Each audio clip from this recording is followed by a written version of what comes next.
Well,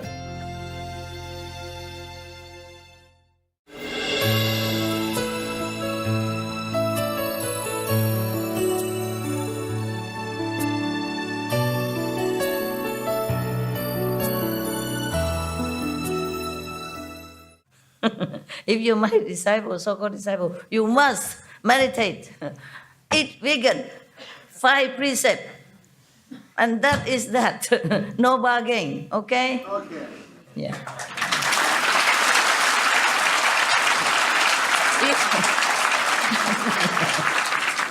I'm Chongkapa. Okay. Precepts. Yeah. Somebody called me Chongkapa when I was, wasn't a monk. I was just, going from one ashram to another. I'm just wearing Punjabi, white. Just I have 3 pairs of clothes, that's all. White clothes, and long hair, and it's like everybody. And they keep calling me Chongkapa, always. Hey, Chongkapa. How are you, Chongkapa? At that time, I had no idea who Chongkapa was. I said, who? Chong who? I said, my name is so-and-so at that time, yeah? And Chongka who? I wasn't studying Tibetan Buddhism at that time. Huh? I don't know what it is either, You don't know? No. Oh, okay. He was the founder of Geluk school in Tibet. Chongkapa was a lama, the founder of Geluk school. The Geluk school is the one that wear yellow hat, and he was the one who strictly followed the precept. And he teach his monks and his lay disciples, they have to follow the Buddha precept strictly. He's the one that very, very strict. No meat, no wine, no marriage, no woman, no violating any precept at all. Yeah? Not even eat garlic, onion, all that. Very strict, Tsongkhapa. Okay? And he's supposed to be the first Dalai Lama, but he doesn't want. And people wanted him to be king of Tibet. He also did not want. But he's a king of Tibet in people's heart. And he's the Dalai Lama of all the Dalai Lama. He's a real monk. Yeah? Because he wants to revive the Buddhist tradition in Tibet. Yes. So there are many traditions in Tibet. Yeah? Tibetan Buddhism. Some yellow hat, red hat, there are different traditions. Some tradition, maybe you could also marry, maybe like that. Therefore, he said, no, monk, no marry, no woman, no wine, no meat. Yeah. So he's the one that's famous for very strictly adhering to the precepts of the Buddha. Very famous for that. I knew it only afterward. After they keep calling me Chongkapa many times. I go to the Tibetan library and asking, who is Chongkapa? And they also don't know very much, but there's a book, Tibetan monk, you go and look. And there was some in English. So then I learned about that. I don't know much more, okay? That's all I knew. That he's very strict with precepts. Yeah, other tradition, other Lama or Dalai Lama, I don't hear about this strict precept. Only Chongkapa was very strict, okay? He's supposed to be the first Dalai Lama, but his successor become official Dalai Lama, mean the ocean of wisdom. Okay? Thank you, Master. You're welcome.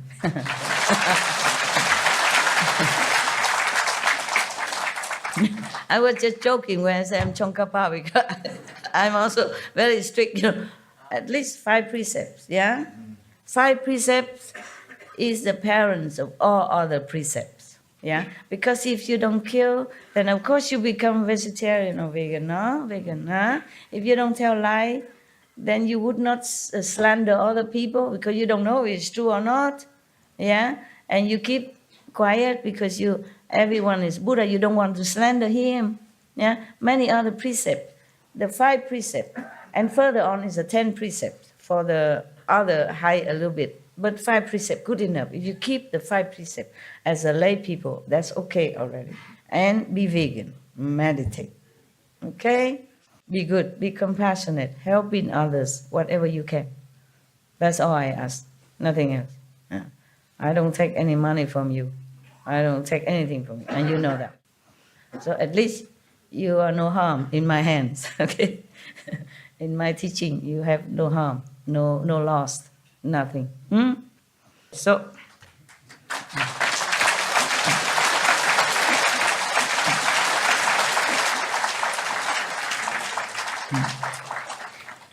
boundless love. This is not a very good translation, meaning some overflowing kind of desire for physical love. That should be a better translation, okay?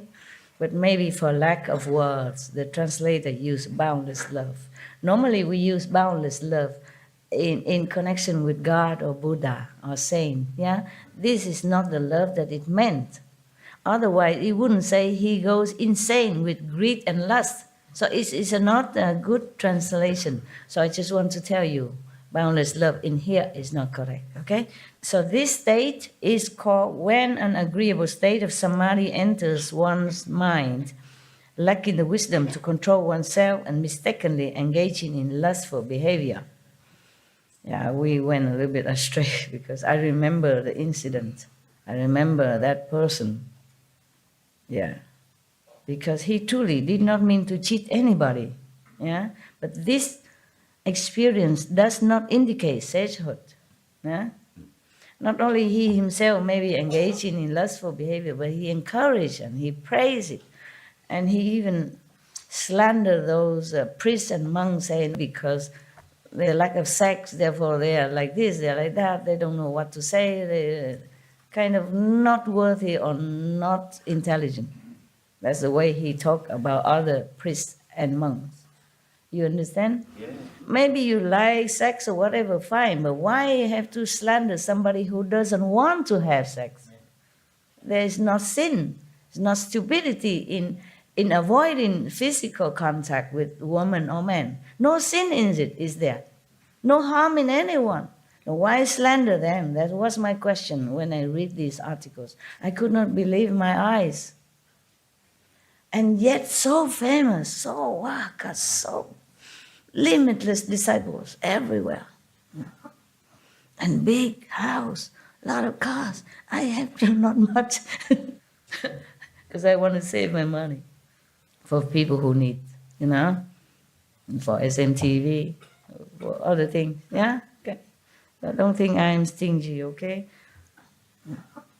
Nothing is mine, really. It's all yours. It's all yours.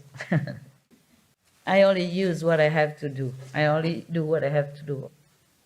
Wearing all this stuff, makeup, all this, it's not my idea. I don't like it.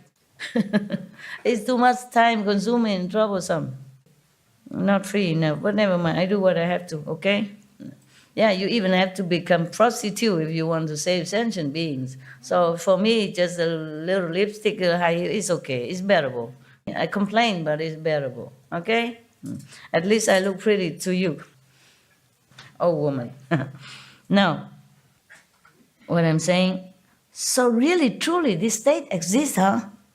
Oh, there's a very high state already. Imagine you go through so many states and so many demons before you can arrive here. And then the demon of lust and greed catch you. Oh, God. Oh, please protect all beings. We could never get out. If there's not a mercy from God or saints, we could never get out.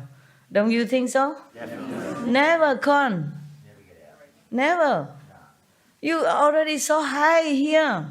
See all the Skandhas dissolve, everything is illusion, knowing this, nothing, and still fall into this emptiness and desire stuff and doing wrong thing and leading hundreds of thousands or I don't know, millions into wrong thing.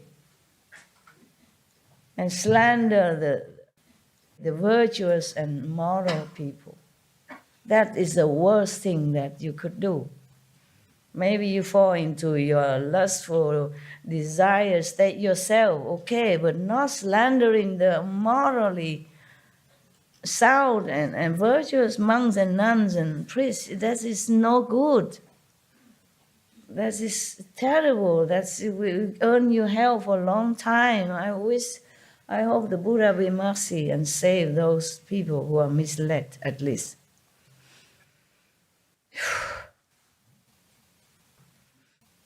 When I was in Europe, I want to buy land. Those years, I keep looking everywhere, but nothing really suitable. Maybe it's not the time, maybe not meant to be. And then I asked the people, those monks and nuns who take care of the money department, I say, how much do we have? How much money do we have before we go looking for land? I don't want to borrow money. I pay for what I want, and if I don't have money, I just don't buy. Very simple philosophy, right? Even for you, if I don't have, I don't buy. I don't want to borrow. If I die tomorrow, I will own a debt, then I have to come back be a master again. Oh, God forbid. Anything but not that. If you have been a master all the time, you can't be anything else except some kind of master. Remember, I take my vow, like I will save all my, I say, even if I'm born as a human, although very suffering and the life is nothing good here for me, but still much better than beings who fall into hell and suffer every day, every second. So if I have any merit at all, at that time, my two monks and nuns teacher tell me to make a wish. I say, if I have any merit at all from now, past life or in the future, I will give it all to those, the worst suffering beings. And then I can be reborn again and human, as long as I can be a human again. And I earn more merit. Just don't put me in hell because I cannot earn any merit there. Just let me come back to become a human, even though human life is nothing interesting. It's suffering, but still better than be hell like other people. So I can share my merit, whatever I have, to those people, to the being, the worst one, the worst suffering people. And then all the incense girl, remember that? Yes. If I knew what it is, I probably did not. No, I should have known. My soul knows. That's what I'm saying. If you practice spiritually, even if you were reborn again as an ignorant woman, you will not lose it. Otherwise, why would a girl, 20-something years old, seriously in front of the Buddhas and the monks, teachers, make such a vow like that? Yeah? Why? Nobody teach me that. It's just natural, because I had those seeds in a former life. That's why I make such a wish. And normally you would wish, okay, I have a good husband, no? Be rich, or at least something. Or maybe help me to be enlightened, at least, something like that. But no, I want to give all my merit to the most suffering people, most suffering being, and content to be reborn again as human, so that, all the merit will be given away. So if I have not studied before somehow, with some enlightened master or being a master or something to do with that, I would have never come to this thinking to make a wish like that, right? It's logical, right?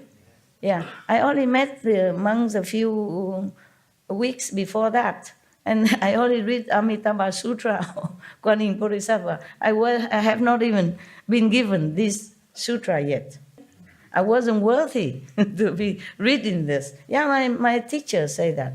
It's very good. They subdue my ego.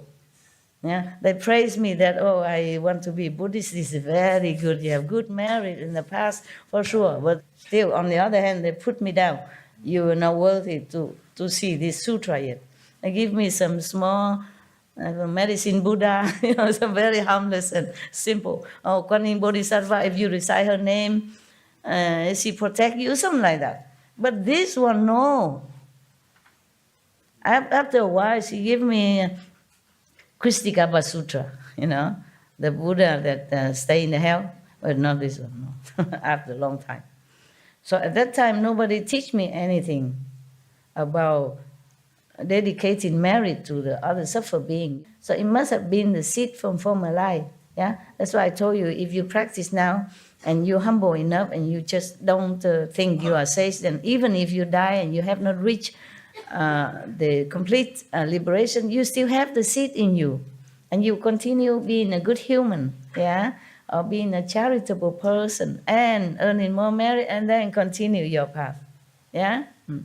But I don't want to let that happen to you.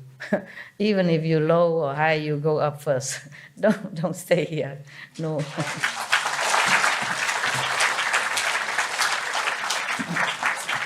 Because if you get out of this, even if you're in astral or second level, it's easier to find master there, you know, because you already learned something with me. So you are not just a nobody. They will let you enter in this meditation hall, that lecture hall, to listen to other master, even if I'm not there. But I will not leave you. Of course, I will not leave you. I will continue teaching you.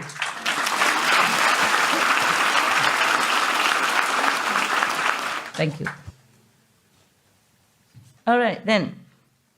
So if this experience, you know, of lacking wisdom to control and mistakenly engaging in lustful behavior, so he's just mistakenly thinking that he's good.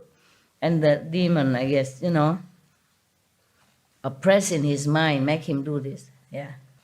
But if he does consider himself a sage, then a demon of desire will enter his mind. Yeah, he will become outspoken advocate of lust and all that. Yeah, you know, it was really, so my God, an obvious example of this state. The guy just mistaken and be in control because he could not have enough wisdom to control himself. So it says here, lacking the wisdom to control oneself and mistakenly engaging, mistakenly only. But because of that, even have to go to hell, believe it or not.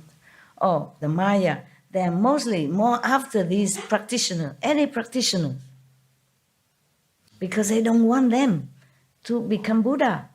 They don't want them to attain the stage that they could be powerful enough to save even one more soul, not to talk about save a lot of souls. Yeah, it's to be pity actually. You know, whoever that was, just a victim. Yeah, he could have continued further. But the problem is that when you attain a little bit of something, and maybe you have some light or you have some wisdom, some eloquence, then the other people come. Bravo! And they worship you, they touch your feet, they boost your ego, and then you cannot get out anymore because you have to continue talking to them and satisfy their you know, desire to want to listen to you. For example, like that. And this is a trouble. And especially if you talk like just the way they want, you know. No need to do anything, no need to eat vegetarian, no need to meditate, everything is all empty, yeah? No sin, no merit, nothing. Okay. But then he will teach this person who has been possessed by the demon of desire. He will teach his lay followers to indiscriminately engage in acts of lust. He even does that, teach his followers to engage in all kind of lustful, calling those who commit acts of lust heirs to his teachings even. Encouraging. He's so blindfolded by the Maya, you know, by the demon. That's the problem. So the power of spirits and ghosts in the ending age will enable him to attract a following of ordinary, naive people numbering 100, 200, 500, or 600, or as many as 1,000 or 10,000. More than that. At that time, the Indian population is small. So the Buddha cannot think that it should be manifold than 10,000. Yeah.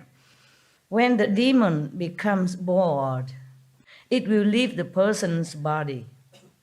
Once a person's charisma is gone, he will run afoul of the law. He will mislead living beings so that they fall into the relentless hells. Lacking proper samadhi, he will certainly fall. Fell already. Ananda, all 10 of these states may occur in dhyana as one's mental effort interacts with the feeling skandha. Those and confused living beings do not evaluate themselves.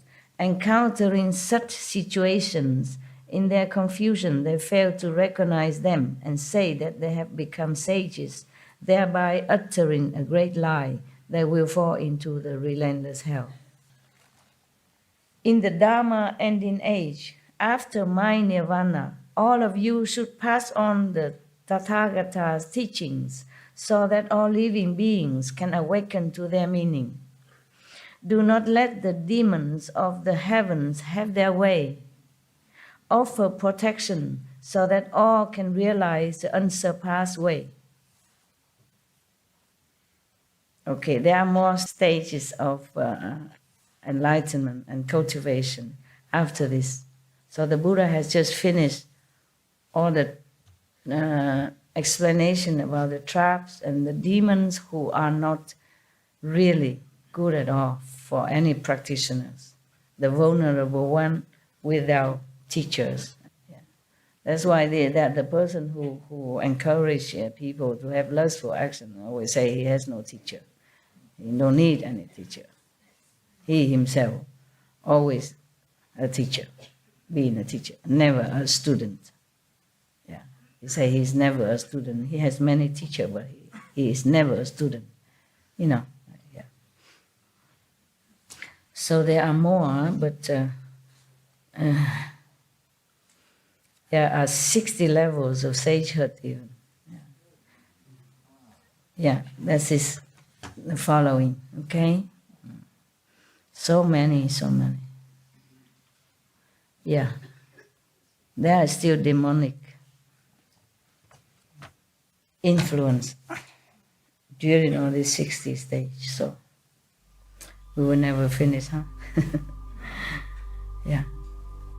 We should really thank the past masters, monks and nuns and scholars who have taken time to record the Buddha's teaching after the master's nirvana, and also for the past and present persons, lay or monks or nuns who have really dedicated themselves, sacrificed their time and precious health or under any difficult situation to translate this so that I can read it to you. And we have to thank them. And may they be blessed forever by all the Buddhas, past, present, and future.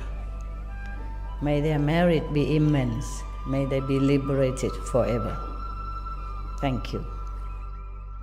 Okay, we stop for now. We can just chat, or you may ask me any question you want. Okay?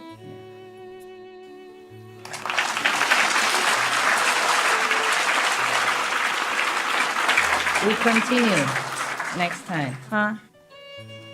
If you stay, then maybe I will continue to read it for you.